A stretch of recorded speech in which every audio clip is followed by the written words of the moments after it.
M. Kra. Bonjour, Eva. Vous allez bien? Oui, ça va très bien. On vous écoute. Oui, effectivement, au moment où certains sont en train de chercher du travail, d'autres sont très anxieux parce qu'ils veulent changer d'emploi. Et les raisons qui peuvent pousser une personne qui travaille à vouloir changer d'emploi sont multiples. Généralement, on évoque la question du salaire. Il travaille, il estime qu'il est mal payé, il veut partir.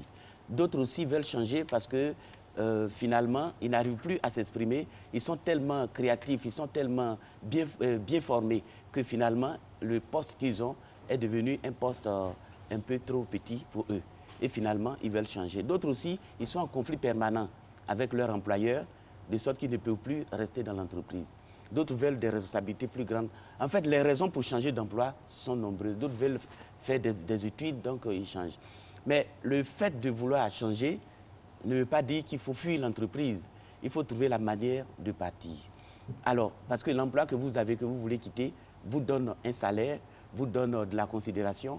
Et donc, si vous quittez sur un coup de tête, vous risquez finalement de vous retrouver sans argent. C'est pourquoi il faut savoir partir. Pour quitter l'emploi, généralement, il y a 4 manières de partir. Il peut y en avoir d'autres, mais je vais citer 4. On peut abandonner carrément le poste. Voilà, un matin, on ne vous voit plus, l'autre matin, on ne vous voit plus, et puis finalement, vous abandonnez le poste pour quitter l'emploi. Celui qui désire partir peut également se faire licencier en espérant que ça va être un licenciement abusif pour qu'il ait plus de droits.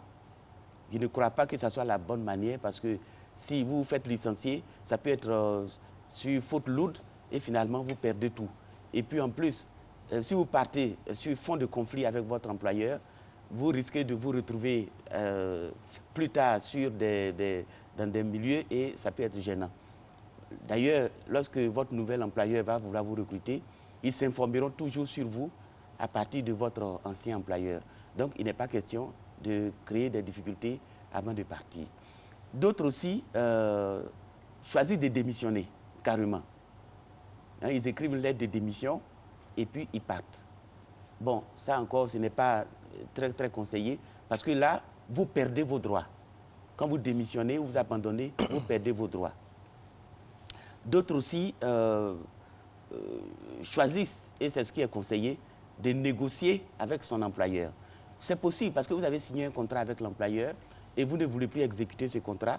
Vous êtes autorisé à négocier avec lui sur les conditions de votre départ. Vous voyez, souvent, il y a des entreprises qui proposent même des départs volontaires. Vous pouvez donc choisir les moments, n'est-ce pas, de départ volontaire pour, n'est-ce pas, négocier votre départ à vous. Et souvent, c'est assorti de gros chèques par rapport à la démission ou à l'abandon du poste. Donc, vous voyez, pour partir, il ne faut pas fuir l'entreprise, il ne faut pas créer des difficultés, pas créer des conflits avant de partir. Parce que de l'endroit où vous partez, on viendra toujours se renseigner sur vous. Et c'est en ce moment-là que si vous avez été désagréable à votre départ, vous risquez de ne pas avoir une bonne recommandation. Et justement, j'allais le dire, c'est toujours bon d'avoir des recommandations pour le nouveau poste. Ah oui, absolument. Si vous négociez bien avec votre employeur, il peut même vous recommander à votre nouveau poste. Est-ce que ça, c'est courant, notamment chez nous en Afrique? Parce qu'on connaît des fois la rancune ténace des employeurs. Parce que je les vois mal, alors que vous quittez leur entreprise, surtout si c'est dans un milieu hautement concurrentiel. C'est pas évident, M. Kra. Oui, bien sûr. Est-ce qu'il y a des petites ficelles, des petits conseils que vous pouvez donner aux gens? Oui, mais c'est ce que j'ai dit. Ça fait très mal qu'un matin, vous levez et puis vous abandonnez l'emploi. Vous abandonnez, n'est-ce pas, l'employeur à son sort. Vous voyez que c'est souvent difficile à accepter. Alors, est-ce qu'il y a un délai avant de demander son départ, informer son employeur que dans 1 mois, 2 mois ou 3 mois, je veux partir? Est-ce que juridiquement, il y a des dispositions qui doivent être prises?